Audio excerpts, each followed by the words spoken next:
paying employees while they figured out what to do. Then, on December 23, 2008, NASA called to award SpaceX a $1.6 billion contract for 12 cargo resupply missions to the ISS. This was their first legitimate revenue, just days before they were going to go completely broke. The day after that, on Christmas Eve, Tesla closed an emergency funding round. The money came through just hours before they would have had to shut their doors for good. And so they were ultimately pulled back from the edge of total collapse. Thanks to government funding and investors, the dream of going to Mars and creating sustainable cars was alive. But what it had cost in every way but dollars is what this story is really about. It's easy to see the story through Elon's eyes as a story of risk and sacrifice. He spent all of his money, down to his metaphorical last dollar, to bring SpaceX and Tesla to life against totally overwhelming odds. This is the story of Elon Musk. He put everything on the line and still succeeded over and over, and I get why people have been inspired by that. But in reality, it wasn't just Elon Musk that was making sacrifices. Yes, he went through immense struggle for his work, but for the people working under him, the struggle was often even greater than that. Stories about what it was like to work at SpaceX are brutal. Workers stayed in the factory for 80 hours a week, while field engineers would live isolated on a tiny chain of islands in the Pacific Ocean for months, building rockets thousands of miles away from home while their projects failed over and over again. There were even some instances where they got stranded without supplies for weeks at a time. But it wasn't just exhaustion either. That maybe you could understand for the sake of science and progress. Over the years, though, Reuters would document more than 600 unreported workplace injuries at SpaceX. Crushed limbs, amputations, electrocutions, head wounds. One worker, a former Marine named Lonnie LeBlanc, died on site after being blown off a trailer in the wind. And at Tesla, it was a similar story. The same drive that pushed Elon to risk his last dollar on the company also meant that he treated the people designing and building the cars as expendable. Years later, investigations would reveal that early in Tesla's history, over 100 ambulances were called to the factories in just a few years, and that management had been deliberately keeping injuries off the books. And if Tesla didn't start out as Elon Musk's own company, it ended up that way regardless. It would only be a few years before the relationship between Musk and Tesla's original founders completely fell apart. At first, Eberhard had been CEO, while Tarpenning worked as vice president of electrical engineering. Musk himself worked actively in the company, overseeing product design of their first car, the Roadster, but he was not involved with day-to-day business operations. But before they could even get to the point where the Roadster was losing money on every sale, Eberhard would be pushed out of the company completely, and Tarpenning followed within 6 months. A year after that, Elon Musk filed a lawsuit and paid a settlement to be allowed to call himself the co-founder of Tesla. And so he was not just CEO, not just an early investor, but he was willing to take it to trial to gain the right to take credit for the company itself. If you listen to Elon Musk's side of the story about the early days of Tesla, the original founders ended up in over their heads and had caused the Roadster to face serious delays and financial problems. On the other hand, though, it's been written that Musk had such specific demands for what the Roadster should be that it was impossible to make it with the realistic limitations their small company was faced with. In early press accounts, Eberhard was often referred to as Mr. Tesla, and Elon Musk would be called an early investor, which reportedly did not sit well with Elon Musk. 20 years later, Elon Musk still attacks Eberhard online. Even up until just last year, he would tweet things about how Eberhard was the worst person he ever worked with and how he ruined Tesla. At the same time, though, Elon Musk was also going through a divorce. In 2008, his wife Justine left him, later saying that he treated her like an employee, telling her, "If you were my employee, I would fire you," and saying to her that he was the alpha at their wedding reception. She would later say that he refused to grieve with her after they lost their first baby, instead ignoring the situation completely, in a way that she said was manipulative. The pattern of extreme control, no matter what the consequences might be, was only intensifying. And while he would tell the story as if he had sacrificed himself and basically climbed up on a cross to bring his vision for these companies to life, Elon Musk wasn't the only one who suffered for this vision. He's just the one who gets to tell the story. And the story he would keep telling about himself would, within a few years, make Elon Musk a god among men. When Tesla released the Model S in 2012 as their first sedan, their first actual mass-market car, it was widely received as possibly one of the greatest automotive inventions since Henry Ford's Model T. Motor Trend named the Model S their 2013 Car of the Year, the first electric vehicle to ever win the award, by unanimous decision from their editors. They wrote, "The Model S is as smoothly effortless as a Rolls-Royce and more efficient than a Prius." Their editor-in-chief wrote that the mere fact that the Tesla Model S exists at all is a testament to innovation and entrepreneurship, the very qualities that once made the American automobile industry the largest, richest, and most powerful in the world. America can still make things, great things. Consumer Reports gave it the highest score they had ever given any car. It was the best car they had ever tested.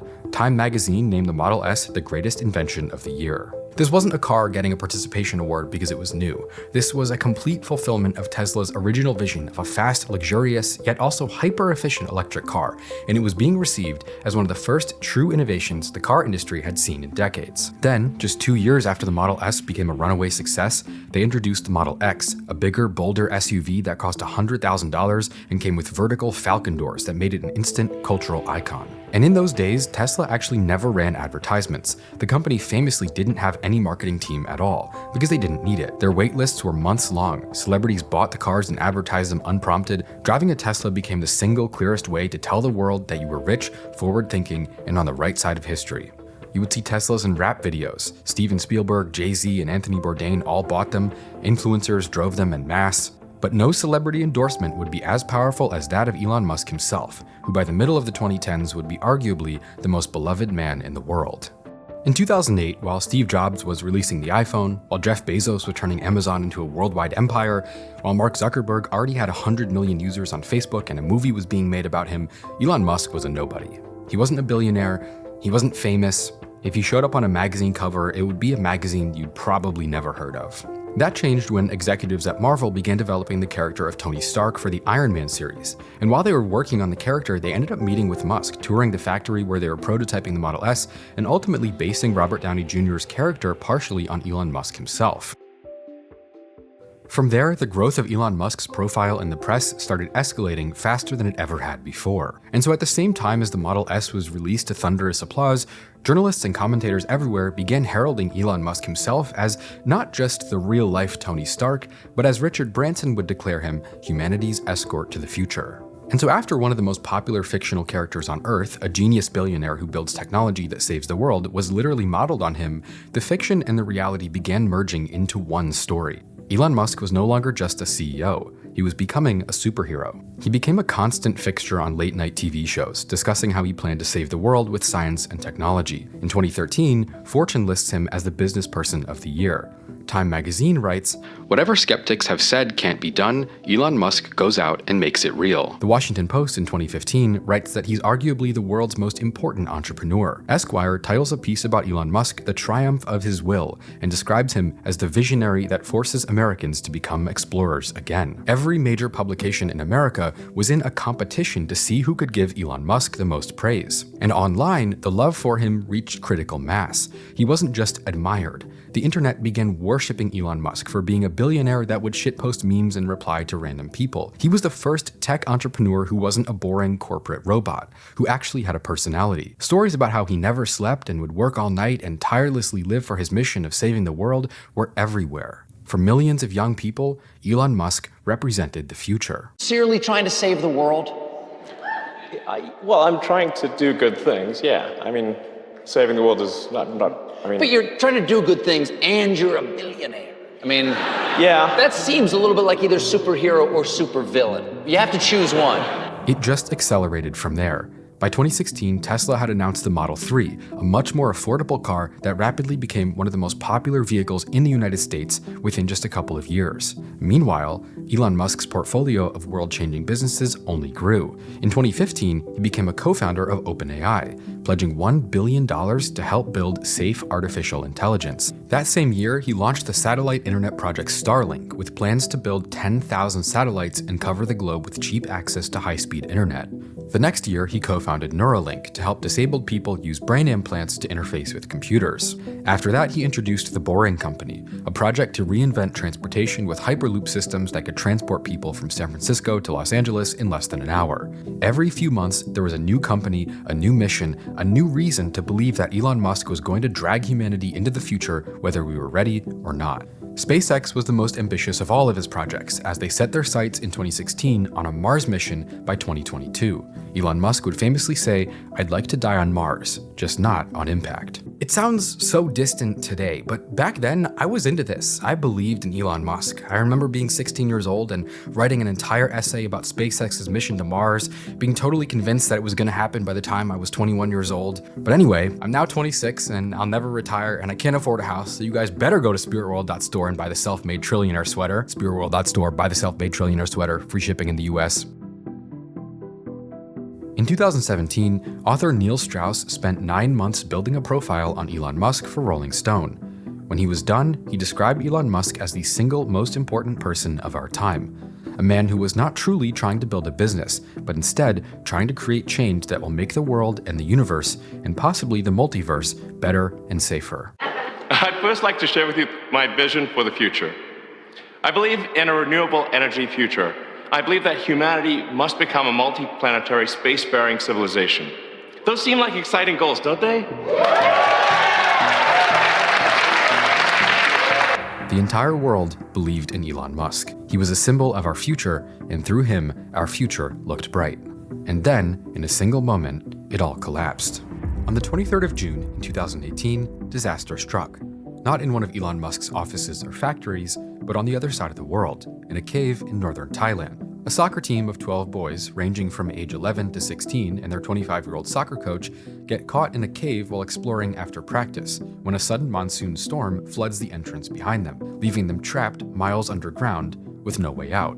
For 9 days, nobody even knows if they're alive, but within hours, the story becomes a round-the-clock global media frenzy as hundreds of millions of people watch, wait, and hope that the kids can be saved. When a pair of British cave divers finally find all of them alive, having huddled on a rocky ledge in total darkness for a week, the world rejoices. But there was just one problem, because now they need to get them out. That's when Elon Musk announces that he was going to come to the rescue, mobilizing a team of engineers to build a miniature submarine from pieces of the SpaceX Falcon 9 rocket so they could place the boys in a tube and guide it through the water to safety.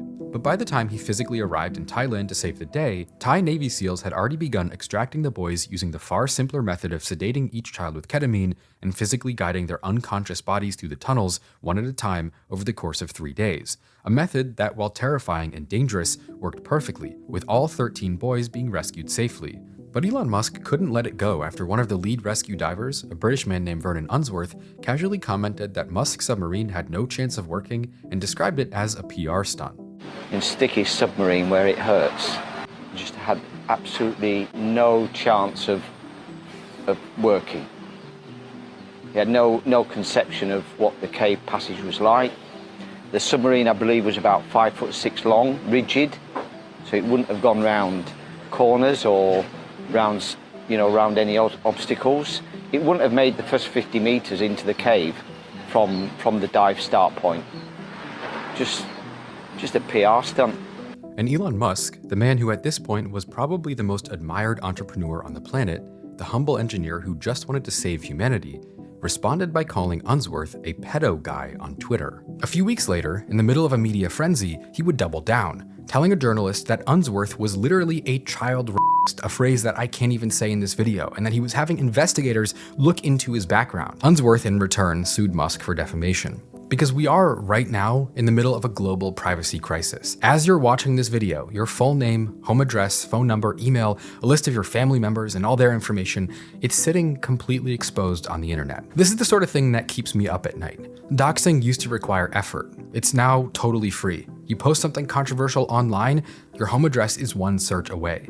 Someone who wants to expose your personal information doesn't need to be a hacker. All they need is a phone. And there isn't a lot of attention paid to this in the media today, but it really is silently destroying our quality of life in a lot of ways. That's why I'm proud to be partnering with Incogni. Incogni is a personal data removal service that tracks down your exposed information across hundreds of sites and gets it taken down automatically. You sign up, you share the info they need to find your profiles, and they handle the rest forever. And for me personally, as Volksgeist, Incogni is a necessity. Doing what I do for a living, I wouldn't be able to sleep at night knowing that myself and my family's personal information was still readily available online. I'm serious, I need Incogni. For a long time, it was becoming hugely concerning to me that every time I released a new video, I would get floods of text messages from strange numbers complimenting my latest upload, and I could never tell if it was a veiled threat or just coming from a crazy stalker or what. Either way, ever since I got set up with Incogni, it hasn't been a problem. Right now, it's more important than ever, not just useful, but legitimately important to your safety to disappear from the internet as much as you can. We're living in a time when apps you use are collecting your health information, ethnicity, political beliefs, sexual orientation, shopping habits, hobbies, and they're monetizing it against you. It is easier than ever to be tracked down in real life. You and your family can literally be connected to each other by someone who wants to harm you, or your identity can even be stolen by information people find online. Incogni even offers custom removal removals, a feature where you can send them any website you find with your data on it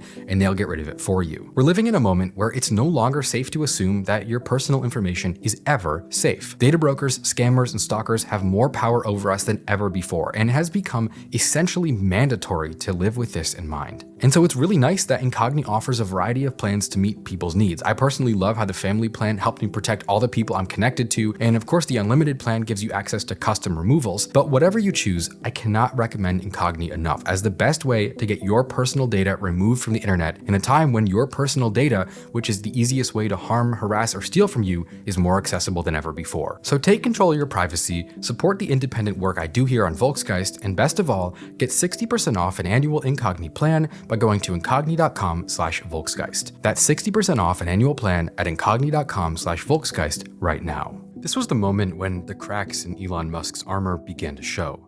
It wasn't as if one insulting tweet could erase everything Musk had achieved, but it was that it revealed something the hero narrative had hidden for a long time. Underneath the quest to save humanity was a man who simply couldn't handle being wrong. The Elon Musk that the entire world loved, the reluctant genius, the engineer who was only rich because he needed to save the planet, he never would have done this.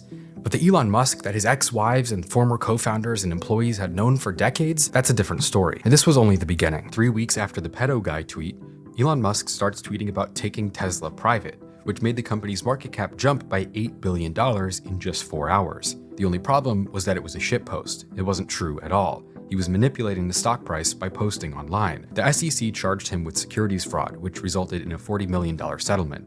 He was forced to resign as chairman of Tesla, and the company ended up being ordered to hire a lawyer to screen his tweets before he posted them. A few weeks after that, he went on Joe Rogan and started smoking weed on camera, which led to Tesla stock dropping almost 20% the next day, and 3 senior executives at the company resigning immediately. And of course, the whole world was watching. When he tweeted about taking Tesla private, when he was smoking with Joe Rogan, this stuff dominated the news cycle for weeks. Tesla, of course, had their own explanation. Elon Musk was stressed, overworked, and having a hard time. Musk would describe the situation as being just one part of the most difficult year of his career. He said that he was working 120 hours a week and had to take Ambien just to go to sleep. But then it didn't stop. Shortly after the taking Tesla private debacle, he started threatening employees that if they unionized, he would take their stock options away, a statement that would later be ruled illegal by a federal judge. When COVID hit, he famously started posting that it was totally overblown, promising that there would be almost no cases within a month of lockdown starting, and eventually even began saying that the lockdown orders were fascist. By month 2 of the COVID lockdowns, he reopened Tesla factories and fired workers who didn't want to go back. Hundreds of employees got sick. The whole world was wondering what was wrong with humanity's most selfless billionaire, society's hardest working entrepreneur. This was the focus of social media and the press at the time. Was something wrong with Elon Musk? What was he doing? Why had he suddenly changed? It turned out, though, that nothing had changed at all. The side of Elon Musk that we've seen all throughout this video, in every stage of his career, the side that acts angry, controlling, and takes unnecessary risk, it had become impossible to hide. So unfortunately, between takes, I ended up getting up and going outside, and I got caught in the rain, so I now am wearing a hat and my voice is hoarse. So hopefully you guys can't tell, but to me, I sound different. Either way, I'll try to use the best takes and keep it, sounding kind of normal. But anyway, the public's doubt in Elon Musk only started with the tweeting, the COVID denial, the threatening employees, blackmailing them not to unionize, the doxing and harassing of private citizens online, but eventually the floodgates just opened. It would be, ironically, right at the same time as he became the richest man in the world, that it became apparent to much of the world that what Elon had promised in exchange for giving him so much power and wealth was either late or had never existed in the first place. In 2017, Elon Musk promised full self-driving would be totally complete by the end of 2019. It wasn't. He pushed it to 2020, 2021, 2022. Every single year, they made the same promise at Tesla. Customers were paying up to $15,000 for software that, to this day, requires you to assist it in driving. But full self-driving never came to fruition. In 2019, he told investors that there would be 1 million autonomous robo-taxis on the road by the end of the next year. Obviously, as we know, in 2020, there were 0. They just began road testing them a few weeks ago. That's 7 years late. He also promised that an autonomous coast-to-coast drive, LA to New York City, with no human intervention would be completed by the end of 2017. That drive has still never happened. Then they unveiled the second-generation Tesla Roadster. It was planned to be the fastest production car ever made, 0 to 60 in 1 second, and they promised that it would have 600 miles of battery range. They scheduled deliveries to start in 2020, and thousands of people put down $50,000 deposits the same day they announced it. Some people paid for the car entirely up front. Then 2018 became 2019, which became 2020, all the way to today. 9 years after the Tesla Roadster was announced, not one single car has ever been delivered to a customer. When YouTuber MKBHD famously tried to cancel his reservation after 8 years, he couldn't even reach someone at the company to do it for him. 2 years after the Roadster, they announced yet another earth-shaking car. The Cybertruck, with a base price of $39,000, an extremely unique look, and a promised range of 500 miles, seemed like it would be a very special car. But not only would it be released 5 years after the date they promised, it would end up twice as expensive and with half the range they had claimed. Then Elon Musk promised the Hyperloop, a futuristic train system where passenger pods would travel at 760 miles an hour through vacuum tubes, bringing you from LA to San Francisco in half an hour. But in the end, they built nothing but a 1-mile tunnel in Las Vegas where you can drive your Tesla underground to get between hotels faster. Eventually, even the products that Elon Musk's companies did manage to deliver began to fall apart. In 2018, a respected automotive journalist/engineer in Detroit examined a Model 3 Tesla and said that the car's panel gaps were visible from Mars, comparing it to a Kia from the 90s. In 2020, Tesla cars ranked dead last for reliability from multiple quality studies. Tesla, which had once been seen as a premium brand coveted by celebrities and influencers, was becoming known for poorly fitting panels, paint issues, weird squeaks and rattles, and an overall far less than premium ownership experience. And while Elon Musk had promised the world with Tesla, what he delivered was a couple of kinda nice but kinda shitty cars whose core features weren't even available yet. Teslas, in addition to being electric, were also famous for the idea that they were self-driving as well. There are two ways to make a self-driving car work. One, you can add LiDAR detectors, which are essentially laser-based sensors that shoot out millions of invisible beams of light every second to build a very precise, real-time, accurate 3D understanding of everything around the vehicle. This is what virtually every other company working on autonomous driving chose to do. My 2016 Honda Civic actually had a LiDAR detector in its cruise control system for self-driving, and it worked perfectly. That car is worth like $14,000. But Tesla went the opposite way entirely. Elon Musk decided that LiDAR was an unnecessary expense, a crutch he called it, and that Tesla could achieve full self-driving using nothing but basically webcams and AI. The argument was that humans drive with just 2 eyes and a brain, so a car surrounded by 8 cameras and powered by AI should be able to do the same thing. Unfortunately, that still doesn't fully work today, and Tesla is being investigated by the government right now for horrific crashes that have happened during self-driving modes. But it wasn't just about the cars themselves. People also started taking a closer look at how Tesla made them. 2 major investigations were published that documented how Tesla intentionally mislabeled and undercounted worker injuries, with hundreds of ambulances being called to their factories in just a few years. A former factory physician's assistant would say her instructions were to keep as many workplace injuries off the books as possible. In 2019, Tesla would actually be named one of the most dangerous places to work in America by the National Council for Occupational Safety. People were literally dying at work at Tesla factories more than any other factories in America. But it wasn't just Tesla. In September of 2014, Elon Musk promised that SpaceX could build a significant base on Mars, perhaps with tens of thousands of people living there by 2040. But then the timeline accelerated dramatically.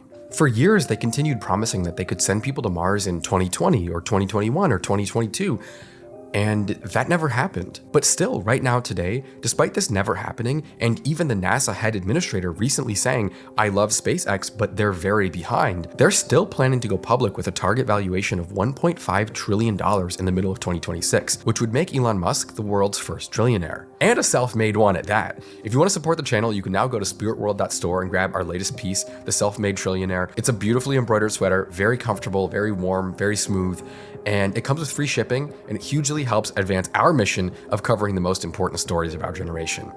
Maybe if you guys buy enough, I might be a self-made trillionaire too. Regardless though, that's spiritworld.store to buy one now. Either way though, when you look at Tesla and SpaceX, and when you compare kind of what they've achieved versus what they promised, and then you see how much influence and wealth Elon Musk has accumulated as a result of those promises that never came to fruition, it becomes very difficult to see him as anything other than a very, very successful scam artist. And I don't say that because he's never built anything. Elon Musk is definitely a successful and skilled entrepreneur, but the scale of his wealth, and more importantly, his power and influence, it's reached a level that he never earned, but it instead reflects promises that he made without ever following through. But I think by the time the world started to turn on Elon Musk and not hate him, but question his achievements and question his promises, it was already too late because he was already one of the richest people in the world. This wasn't Zip2 or PayPal where someone else could step in and take him down a peg, because it would just so happen that right at the exact same moment that Elon Musk's heroism and selflessness and him being the only ethical billionaire, right when people started to doubt that, he suddenly becomes